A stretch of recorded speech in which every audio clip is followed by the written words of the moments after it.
America से आज एक साथ इतने सारे बड़े इमिग्रेशन अपडेट्स आए हैं। इन्हें समझे बिना आगे बढ़ना, चाहे आप स्टूडेंट हो, वर्कर हो या ग्रीन कार्ड की लाइन में हो, बिल्कुल सही नहीं होगा।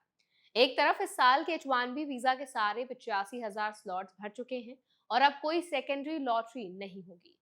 दूसरी तरफ F1 स्टूडेंट वीजा की ड्यूरेशन ऑफ स्टेटस वाली सुविधा खत्म करने का रूल अब आधिकारिक रूप से फाइनलाइज हो चुका है। तीसरी तरफ जस्टिस डिपार्टमेंट ने पहली बार एक 30 साल पुरानी, कभी इस्तेमाल ना हुई अदालत को डिपोर्टेशन के लिए सक्रिय कर दिया है।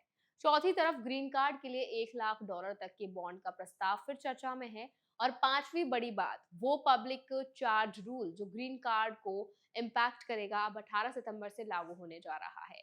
तो आज के बुलेटिन में हम इन पांचों अपडेट्स को एक एक करके डिटेल में समझेंगे। ये देखेंगे रूल असल में क्या कहता है, इसका असर किस पर पड़ेगा और आपको इस वक्त क्या सावधानी बरतनी है।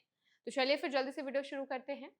हाय, मेरा नाम है वर्षा दुबे और आप मुझे देख रहे हैं एनबीटी टेक एड पर। सबसे पहले बात करते हैं H1B वीजा की, जो हर साल लाखों भारतीय प्रोफेशनल्स के लिए अमेरिका में काम करने का सबसे बड़ा जरिया है। यूएससीआईएस ने पुष्टि कर दी है कि फिस्कल ईयर 2027 के लिए तय की गई पूरी 85,000 की कैप भर चुकी है, जिसमें 65,000 रेगुलर कैप और 20,000 मास्टर्स डिग्री एग्जेम्पशन दोनों शामिल हैं। इसका सीधा मतलब है कि जिन कैंडिडेट्स का रजिस्ट्रेशन इस साल सिलेक्ट नहीं हुआ, उनके लिए इस साइकिल में कोई सेकेंड लॉटरी नहीं होगी। ये साल इसीलिए भी अलग है क्योंकि ये पहला साइकिल है जो नए वेज बेस्ड सिलेक्शन सिस्टम के तहत हुआ, जिसमें रैंडम लॉटरी की जगह अब ज्यादा सैलरी ऑफर करने वाले रजिस्ट्रेशंस को प्राथमिकता दी जाती है। और ये वेटिंग डिपार्टमेंट ऑफ लेबर के 4 लेवल वेज लेवल के आधार पर तय होती है। इस साल कुल 2,11,600 एलिजिबल रजिस्ट्रेशन आए, जो पिछले साल के मुकाबले करीब 38% कम है। इसके अलावा जिन कैंडिडेट्स को सिलेक्ट किया गया, उनमें से करीब 71% के पास यूएस का एडवांस डिग्री था, जबकि पिछले साल ये आंकड़ा 57% था। यानी नए सिस्टम में हायर पेइंग, ज्यादा क्वालिफाइड प्रोफाइल को साफ तौर पर फायदा मिला है। जिन एम्प्लॉयर्स का रजिस्ट्रेशन सिलेक्ट हो गया था, उन्हें अपनी पूरी पिटीशन फाइल करने के लिए 30 जून तक का समय दिया गया था। और जो कैंडिडेट्स अब चुने जा चुके हैं, वो अक्टूबर की पहली तारीख से अमेरिका में काम शुरू कर सकेंगे। अगर आपका रजिस्ट्रेशन इस साल सिलेक्ट नहीं हुआ, तो अब आपके पास बाकी ऑप्शंस पर ध्यान देना जरूरी है, जैसे अगले साल के लिए फिर से अप्लाई करना, या अगर आप F1 स्टेटस में हैं तो अपने ओपीटी या स्टेम ओपीटी की एंड डेट, कैप गैप नियम और ऑल्टरनेटिव वीजा कैटेगरीज जैसे O1 पर अपने अटॉर्नी से सलाह लेना।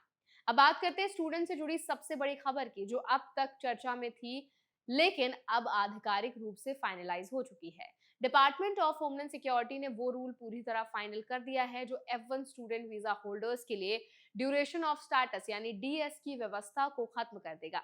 अभी तक स्टूडेंट्स अपनी पढ़ाई जितनी भी लंबी चले तब तक यूएस में रह सकते थे, बशर्ते वो फुल टाइम एनरोल्ड रहें और अपनी वीजा की शर्तें पूरी करें। नए रूल के तहत अब F1 वीजा होल्डर्स को आमतौर पर सिर्फ 4 साल तक की मैक्सिमम ड्यूरेशन के लिए ही एडमिट किया जाएगा। अगर किसी स्टूडेंट को अपनी पढ़ाई पूरी करने के लिए इससे ज्यादा समय चाहिए, तो उसे अपनी ऑथराइज स्टे खत्म होने से पहले सीधे डीएचएस के पास एक्सटेंशन के लिए अप्लाई करना होगा। ये नया नियम J1 एक्सचेंज विजिटर और आई वीजा पर आने वाले विदेशी मीडिया रिप्रेजेंटेटिव्स पर भी लागू होगा। हालांकि ये रूल लागू होने से पहले कांग्रेस की रिव्यू से गुजरना जरूरी है, यानी जब तक ये रिव्यू पूरा नहीं होता, तब तक स्टूडेंट्स मौजूदा ड्यूरेशन ऑफ स्टेटस व्यवस्था के तहत ही रहेंगे। भारत के 3.5 लाख से भी ज्यादा स्टूडेंट्स यूएस में पढ़ रहे हैं, जो कि किसी भी देश में सबसे बड़ी संख्या है, इसीलिए ये बदलाव उन्हें सबसे ज्यादा इम्पैक्ट करने वाला है। खासकर वो पीएचडी स्टूडेंट जिनके रिसर्च प्रोग्राम्स अक्सर 4 साल से आगे खिंच जाते हैं।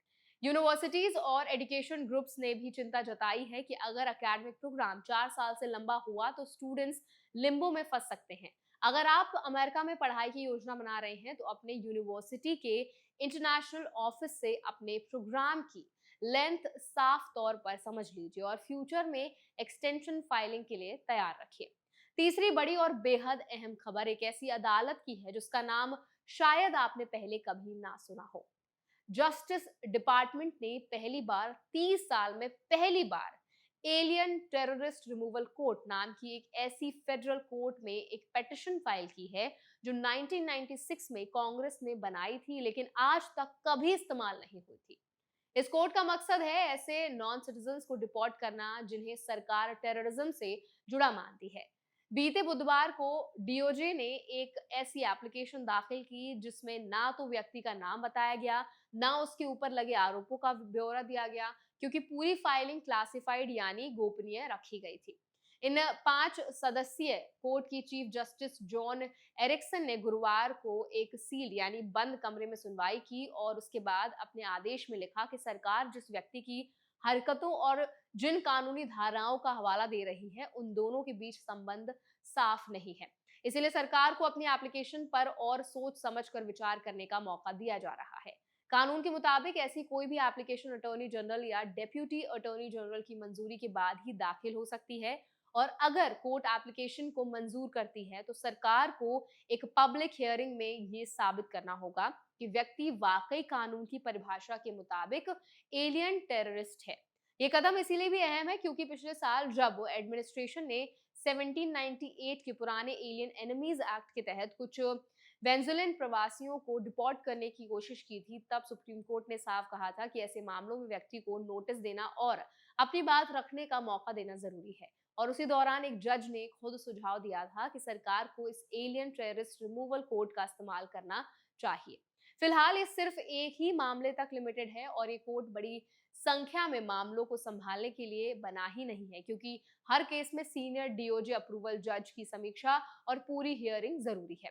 फिर भी ये दिखाता है कि एडमिनिस्ट्रेशन अपने डिपोर्टेशन एजेंडा के लिए कानून के हर पॉसिबल रास्ते का इस्तेमाल करने को तैयार है। इसीलिए अगर आप या आपके किसी परिचित की इमिग्रेशन स्टेटस को लेकर कोई सवाल है, तो हमेशा अपने डॉक्यूमेंट्स अपडेटेड और सही रखें। चौथी खबर ग्रीन कार्ड से जुड़ी है, जिसकी चर्चा पिछले हफ्तों से चल रही है। रिपोर्ट्स के मुताबिक ट्रंप एडमिनिस्ट्रेशन एक ऐसा प्रस्ताव विचार कर रही है जिसके तहत विदेश से ग्रीन कार्ड के लिए अप्लाई करने वाले कुछ खास एप्लीकेंट्स को इमिग्रेंट वीजा मिलने से पहले $1 लाख तक का बॉन्ड जमा करना पड़ सकता है। इसका मकसद ये मेक श्योर करना बताया जा रहा है कि अमेरिका आने वाले इमिग्रेंट्स खुद अपना फाइनेंशियल सपोर्ट कर सकें और किसी सरकारी सहायता पर निर्भर ना रहें। अभी तक इसे ऑफिशियली रूप से किसी एजेंसी ने नोटिफाई नहीं किया है, इसीलिए मौजूदा प्रोसेस में तुरंत कोई बदलाव नहीं हुआ है। लेकिन एक्सपर्ट्स का मानना है कि अगर ये लागू हुआ तो इसका सबसे बड़ा असर भारतीयों पर ही पड़ेगा, क्योंकि employment based green card categories में सबसे बड़ी संख्या भारतीय एप्लीकेंट्स की है और EB2, EB3 कैटेगरीज में बैकलॉग पहले से ही दशकों लंबा है। और आखिरी लेकिन बेहद जरूरी खबर है पब्लिक चार्ज रूल की, जिसे DHS ने आधिकारिक रूप से फिर से लागू करने का फैसला कर लिया है। ये रूल 20 जुलाई को फेडरल रजिस्टर में औपचारिक रूप से पब्लिश हो रहा है और 18 सितंबर से पूरी तरह लागू हो जाएगा। इस रूल के तहत ग्रीन कार्ड के लिए अप्लाई करने वाले हर व्यक्ति को ये साबित करना होगा कि वो फ्यूचर में सरकारी सहायता पर निर्भर यानी पब्लिक चार्ज नहीं बनेगा। 2022 में बाइडेन एडमिनिस्ट्रेशन ने इस असेसमेंट को सिर्फ कैश बेनिफिट्स तक लिमिट कर दिया था, लेकिन नया रूल ऑफिसर्स को हर तरह के रेलेवेंट फैक्टर्स जैसे उम्र, हेल्थ, शिक्षा, रोजगार क्षमता, आमदनी, संपत्ति और परिवार की फाइनेंशियल जिम्मेदारियों के आधार पर केस बाय केस फैसला लेने की पूरी आजादी देता है। इस रूल का असर हर उस व्यक्ति पर नहीं पड़ेगा जिसने कभी कोई सरकारी सहायता ली हो, बल्कि इसका इस्तेमाल ये आकलन करने के लिए होगा कि एप्लीकेंट फ्यूचर में फाइनेंशियली खुद पर डिपेंड रह पाएगा या नहीं। जिन एप्लीकेंट्स की नौकरी स्थिर है, आमदनी पर्याप्त है, संपत्ति या कोई क्वालिफाइंग फाइनेंशियल स्पॉन्सर है, उनके लिए इस शर्त को पूरा करना कंपैरेटिवली आसान माना जा रहा है। इसके साथ ही 18 सितंबर से एडजस्टमेंट ऑफ स्टेटस फाइलिंग्स के लिए फॉर्म I-485 का एक नया वर्जन भी अनिवार्य हो जाएगा और अगर कोई पुराना वर्जन उस तारीख के बाद सबमिट किया गया तो उसे स्वीकार नहीं किया जाएगा। ये बदलाव H1B, F1, L1 या B1, B2 जैसे टेम्पररी वीजास पर कोई असर नहीं डालता। इसका दायरा सिर्फ ग्रीन कार्ड या इमिग्रेंट वीजा एप्लीकेशन तक लिमिटेड है। शक की बात यह है कि रेफ्यूजीज और असाइलम एप्लीकेंट्स जैसी ह्यूमैनिटेरियन कैटेगरीज को इस नियम से पूरी तरह छूट दी गई है। तो आई होप आज का बुलेटिन आपके लिए हेल्पफुल रहा होगा। अब इस पूरे बुलेटिन पर आप क्या राय रखते हैं, आपका क्या फीडबैक है, कमेंट्स में जरूर बताएं। ऐसे और बुलेटिन्स के लिए, वीडियोस के लिए हमारे चैनल NBT Tech Ed को भी जरूर सब्सक्राइब